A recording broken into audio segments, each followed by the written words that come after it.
10. I found the notebooks in which I'm writing this in the hotel. They were order books used by the restaurant manager, some partly filled with lists: 20 kilograms Blumenkohl, 1 Kiste Kaffee, 45 kilograms Kartoffeln, cauliflower, coffee and potatoes, that sort of thing.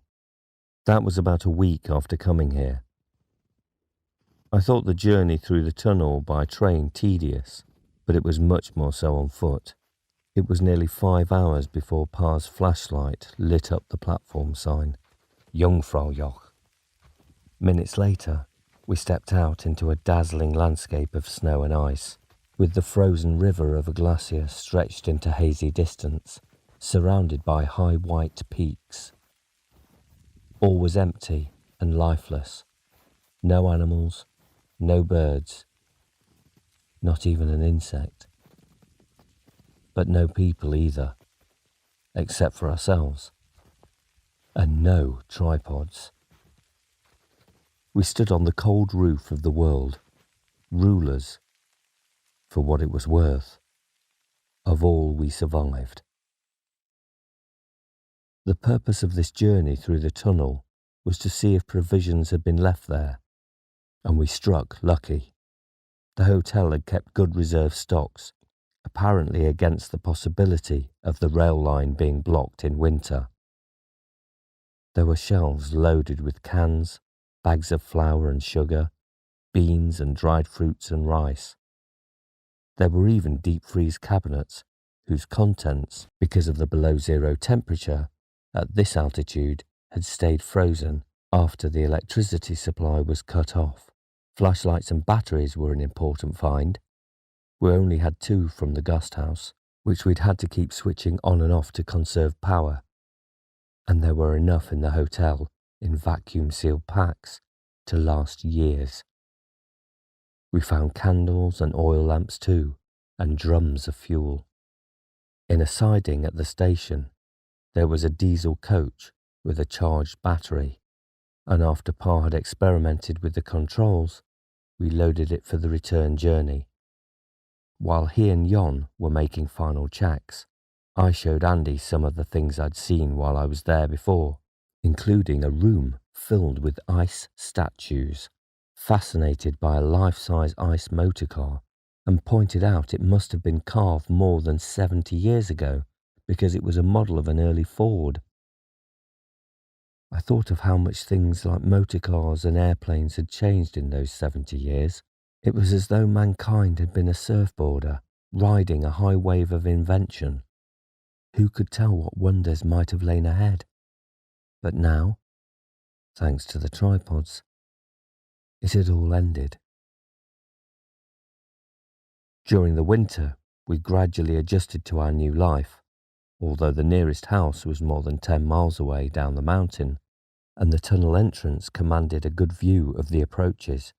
We took care to leave no traces to avoid creating recognizable paths in the going out and returning. Jon instructed us in this and kept a close watch to make sure no one slipped up. He also instructed us in the use of the skis we took from the hotel ski school.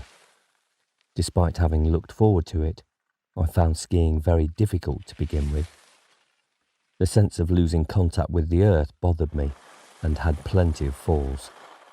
I spent 10 days immobilized with a strained thigh muscle. Andy took to it much more quickly, and Rudy, of course, was an experienced skier. I watched him skim down the slopes before the tunnel mouth with admiring frustration, but I slowly got the hang of things, and then found it more exhilarating than anything I'd known. At the outset, we ventured out primarily for recreation. The confinement in the tunnel was oppressive, but with the coming of the spring, we launched more purposeful expeditions. With snow and ice surrounding us all year long, water was never going to be a problem. But Pa decided we should aim at conserving food supplies. I said, "But there's enough in the hotel to last years." Martha asked, "How many years?" I saw her drawn face in the lamplight and realised fully for the first time that this was no temporary resting place, that she, at least, expected to end her days here. The swigram did die before spring came, not from any particular sickness, perhaps just from missing the swig ramp. We wrapped her body in a blanket and lowered it into a crevasse in the glacier, covering it with snow. We could not mark the grave, but her body would lie there forever, unchanged in the perpetual frost. A different end from the swig ramp, whose body had burned to ash in the flames that destroyed the home they'd shared. But bodies didn't matter really. They had both died free. So we started expeditions to get food. We aimed at isolated houses, travelling long distances to find suitable targets. In some cases, we were able to raid larders or take hens or eggs while the owners slept. But there were times when people wakened and had to be intimidated by the sight of Jon's shotgun. Fortunately, so far, we've not had to use it. It's theft, of course. We have no money to leave if we wanted to. But the people we steal from are capped, and we are as much at war with them as their tripod masters. On the third expedition, we found an uncapped girl in the house, and stole her too. She was dubious at first, but eventually agreed to come with us. Her name is Hannah. She's a few months younger than I am, and has yellow hair that's beginning to darken. Her eyebrows are dark already, her eyes deep brown. She speaks English in a husky voice and with a German accent, but it doesn't irritate me the way Ilsa's once did. I find myself getting on with Ilsa better all the time. It's difficult to remember how much she used to madden me in England. I was going to write at home, but remembered that this is the only home we have now, or are likely to have. She took over the cooking from the swigram, and although not as good yet, is improving. And of course the swigram didn't have to cook with limited supplies on a primitive oil stove stuck in a tunnel. On one expedition we found a man living alone, and Pa tried the experiment of removing his cap. We had to overpower him, and he cried pitifully afterwards. But when we left he followed, and Pa let him join us. His name is Carl, and he's in his middle 20s. Although physically strong, he can only do simple things under instruction. At times you find him crying, for no apparent reason. We don't know whether his mind has always been slow, or if it happened because we removed the cap. But it's something we agreed we would not do again, and in fact, we couldn't if we wanted to. In late summer, a tripod came to the valley and stationed itself close by a village called Karaman. From a vantage point, we watched what followed. All day long, a procession of capped came to stand by the tripod's foot. A tentacle lifted them one by one into the belly of the machine, and after some minutes deposited them back on the ground. Through field glasses we could see that in place of the black of the helmets, their heads gleamed silver when they were put down. It was Andy's guess that this could signify the replacement of the original caps with something more permanent. And he was proved right when, on our next trip, we found a man and woman, both silver-headed. The horrifying thing was that the silver part was a metal mesh, which seemed welded into the living flesh. From now on, the cap, once imposed, was there for life, and eventually would crown a skeleton. That was when Pa decided to adopt a deliberate policy of recruiting young people who were likely to be capped within the year. We take none by force, though that would be justifiable with such an alternative. For our own security, we can't afford to harbour doubters, and so far, of 5 given the chance, only one, a boy called Hans, has chosen to accept. It is obviously not easy to leave parents and the comforts of home to join an unknown band of marauders, but it's depressing that so few are willing. It seems to me that boys are more ready to take the risk than girls. 2 of the 4 who refused were boys, and both seemed to hesitate, whereas the girls were quite definite about it. I said something of the sort to Angela, and had my head snapped off. She was as willing to take a risk as any boy, she said, and it was unfair Pa still refused to let her go on the scouting trips. For that matter, what about Hannah, who'd been the first to join us? In fact, she pointed out, the score was equal between boys and girls as far as recruits went. Well, Hannah's different, I said. Oh yes, isn't she? She said scornfully. Because you fancy her. Well, you're not likely to impress her talking that way. I ended the conversation by walking off to my private patch of tunnel, thinking there were times when Angela really was insufferable. She was growing up, of course. She'd had her 8th birthday just before we left England, and her 9th was not far off. I had to admit that she was bright, though. A bit brighter, if I were honest, than I'd been at her age. And though her pertness sometimes drove me mad, I reflected, as I cooled down, and that in general I found her easier to get on with these days. I made up my mind to organise a trip to the hotel to find a birthday present. I remembered seeing a mirror in one of the rooms which she might like. Autumn brought snow again, and an end to the days of the lying out in the sunshine that burned so fiercely through the thin air. Once more we took to skis and darted across the white untrodden slopes, and one day, above Karaman, we watched a tripod pass beneath us. This time it did not stop by the village, but crawled on, disappearing round high ground to the east. Just over a week later, we saw it again, and Pa looked at his watch. The same time within minutes. I wonder if it's a routine patrol.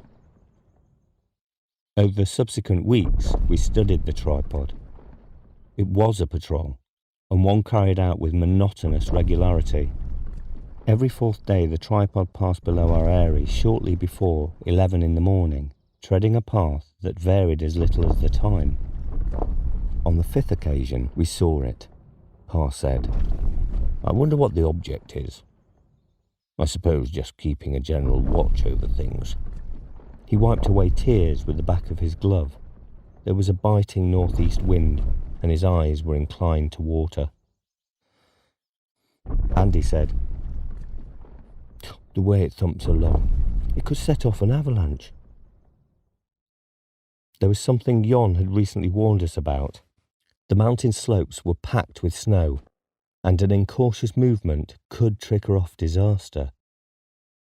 He had been a survivor of an avalanche as a young man. He was dug out of a cabin after days of being buried, and he'd described the horror of it. Thousands of tons of snow and rock hurtling down with the speed of an express train and the noise of 10. Pa said, "Pity it doesn't." Something occurred to me. I wonder... Pa wiped more tears away. What? We know it arrives here at the same time, every 4th day.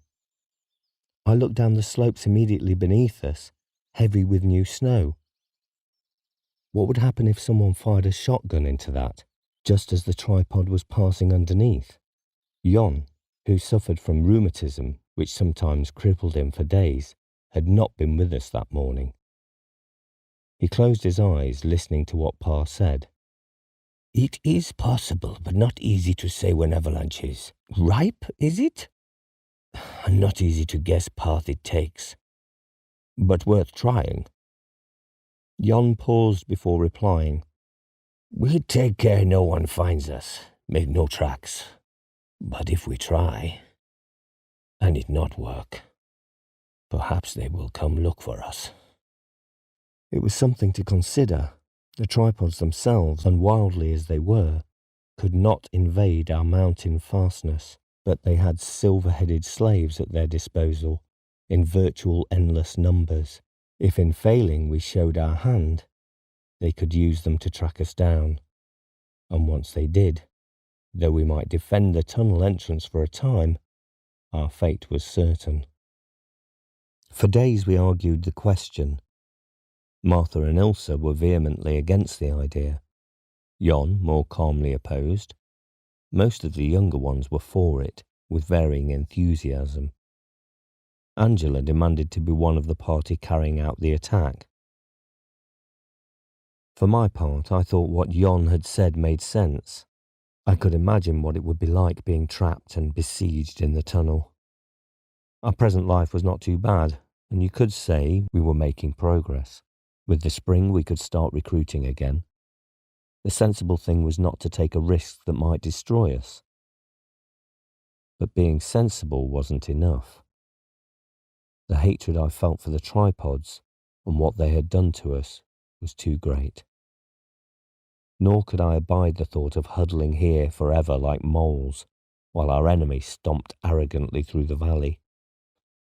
I wanted to attack. Next morning, Pa called us together in that part of the cave which was our general meeting place. Oil lamps hung from the hooks which Jon had screwed into the rocky ceiling, and an oil stove provided smelly warmth.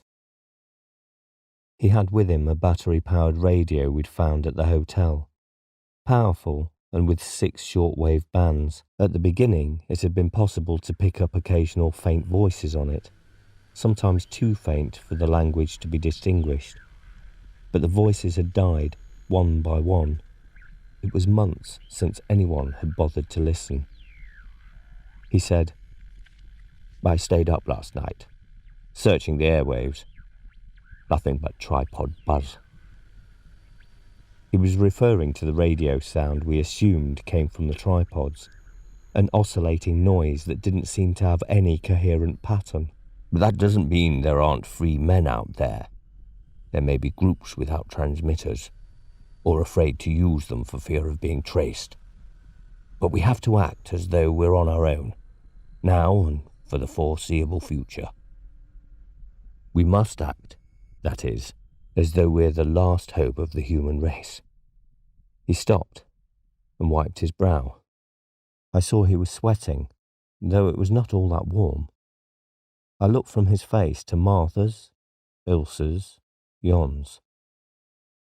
Jon was the only one who seemed unchanged, but he'd always looked ancient.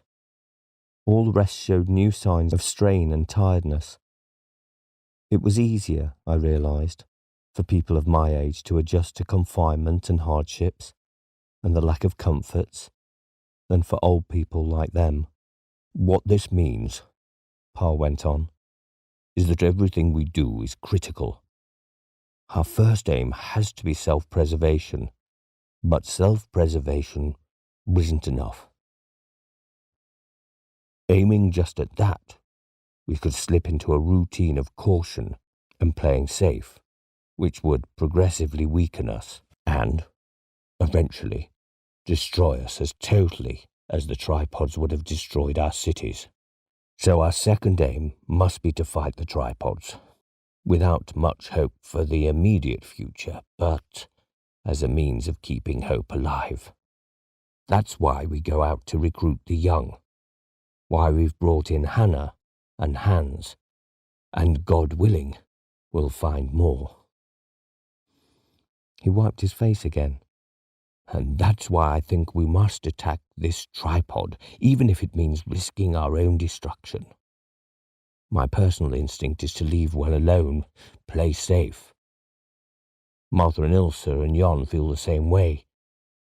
But we're old and overcautious. The young are for attack, and the young are right." Ilsa said, "No, Martin, you must listen." Pa looked at her with a grim face. "I lead this group. I never saw myself as a leader. There it is. In a situation like this, someone has to, and a leader has to command confidence and consent.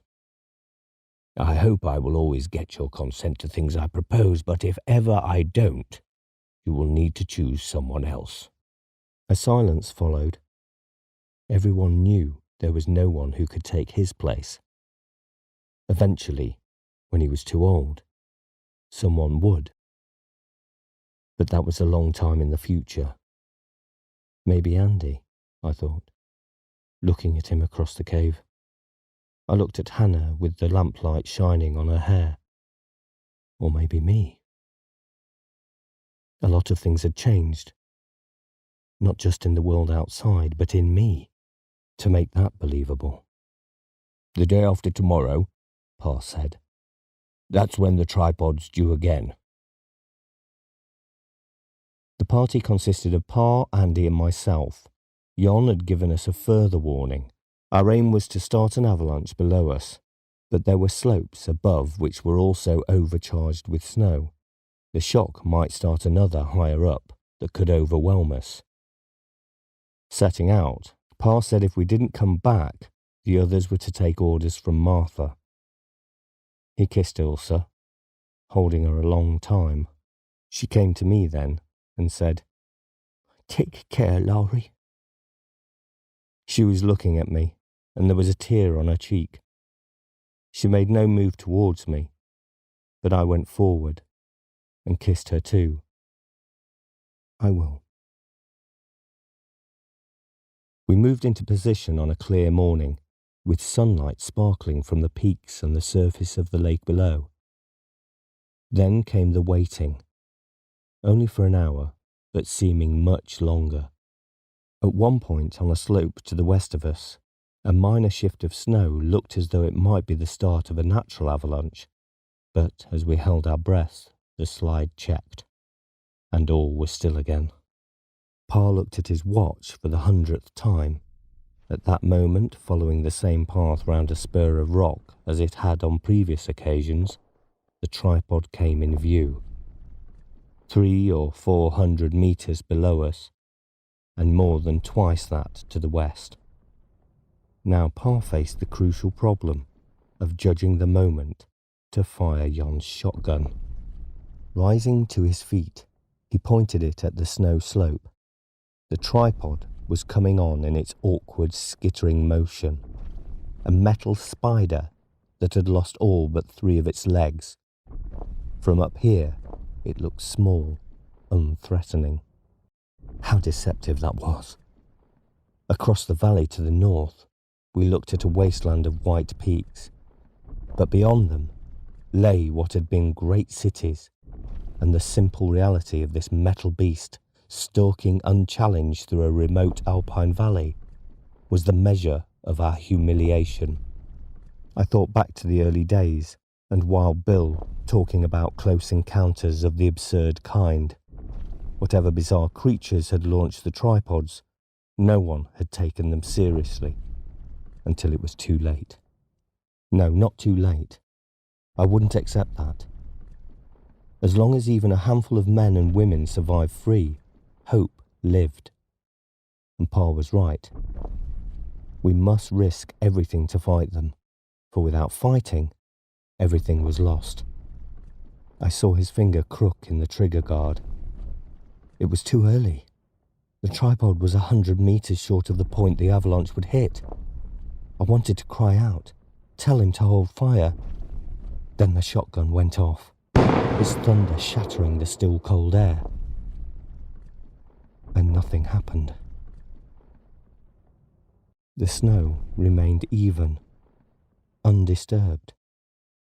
Below, the tripod continued on its twisting way. Pa fired the second barrel, and thunder reverberated again. I heard Andy whisper, "Move! For God's sake, move!" Then slowly, very slowly, the surface rippled, and the snow started to slide.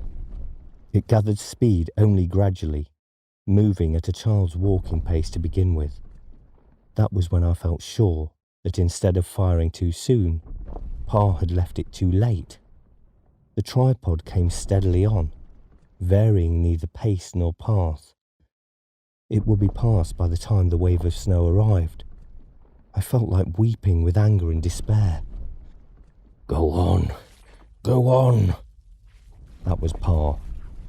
I heard myself echoing him.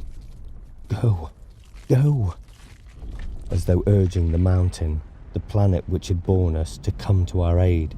We were all 3 crying out, shouting for help to the empty sky. and the avalanche was gathering force, spreading, foaming up out of itself, tossing huge boulders into the air as though they were specks of gravel. It looked as though the whole face of the mountain was on the move. The sound, as Jon had said, was titanic. 1,000 giants bellowing wrath. Faster and faster it drove, then suddenly seemed to leap and charge forward like a living thing and sweep over the tripod, burying it. When the avalanche finally came to a halt, an unbroken expanse of snow lay beneath us. At the beginning of summer, I sat outside the cave with Andy and Rudy. We are a united company. We have to be the way we live. But I get on better with them than with Hans, or Dieter, the boy we recruited just before Christmas. I like Hannah better still, but that's a different story, not really to do with sitting and idly talking. We were talking about the tripods and the avalanche. For weeks after, we waited in apprehension, expecting reprisal or at least response. There was none. We kept constant patrols, but nothing happened, and no new tripod came. Then, with the melting of the snow, a patrol, unfortunately I was not on it, witnessed a strange sight. 2 tripods crawled along the valley and approached the spot where the hemisphere of the wrecked one was just beginning to be visible. They probed around it with their tentacles for several minutes, then went back the way they had come. As they disappeared, the wreck erupted in a fount of flame. I had been arguing that the 2 must have come in response to some kind of radio beacon. Andy shook his head and said, "Doesn't make sense. Why wait all that time? They must have known something was wrong when it didn't return to base." Knowing something's gone wrong isn't the same as knowing where it's gone wrong. The transmitter was probably blocked through being under snow. Then, when the snow melted, all they had to do was send another tripod along the same route to look for it. They didn't. How do we know that? We weren't able to keep watch all the time. He paused, but when I thought he'd yielded the point, said, "Because the second tripod would have left thumping great tracks in the snow, wouldn't it? I should have thought that was obvious." Rudy said, while I was trying to think of an answer, "I think they are knowing from the beginning." I asked shortly, "Why?" "Because they do not take time looking at the wreck. All they do is explode it. So why wait all those months?" Andy came in. "Why not do whatever they were going to do right away?" Rudy shrugged. "I do not know. All we truly know is how little we know of them. What matters is that now they send no tripods through the valley. It is not much, but it is better." His calmness calmed me. What he said was right. We had managed to destroy 1 tripod, and in this small corner of the world, none had replaced it. I remembered the speculation about their coming from a swamp world. Perhaps mountains were unfamiliar to them, and perhaps they would decide they were dangerous and keep away from them in future. It was a small victory, but something to build on. No one spoke for several moments. The sun scorched overhead. Around us, the green grass was studded with a dozen different colours of summer flowers, and above, against a strong blue sky, a pair of yellow butterflies slowly waltzed. A lazy day, the sort of day for a game of tennis, a bike ride, fishing maybe. Then back home to a shower, tea, television. Andy said, "I like the idea of this extended patrol Martin was talking about." They all called Pa Martin these days, though certainly not from lack of respect. Everyone listened carefully when he spoke, but he talked to me more than the others, and I called him Pa. Rudy said, "Yes, we will make more recruits if we go further." And yet what a lot there was to build. I could see no end in our lifetimes, perhaps not in centuries. At least, though, we'd made a start. I wondered about those who would come after. If maybe one day 3 like us would lie on the hillside in the sun, watching butterflies, as we were doing, but able also to look towards a day which would see humanity free again. Our job, my job, was to lay the foundations which could make it happen.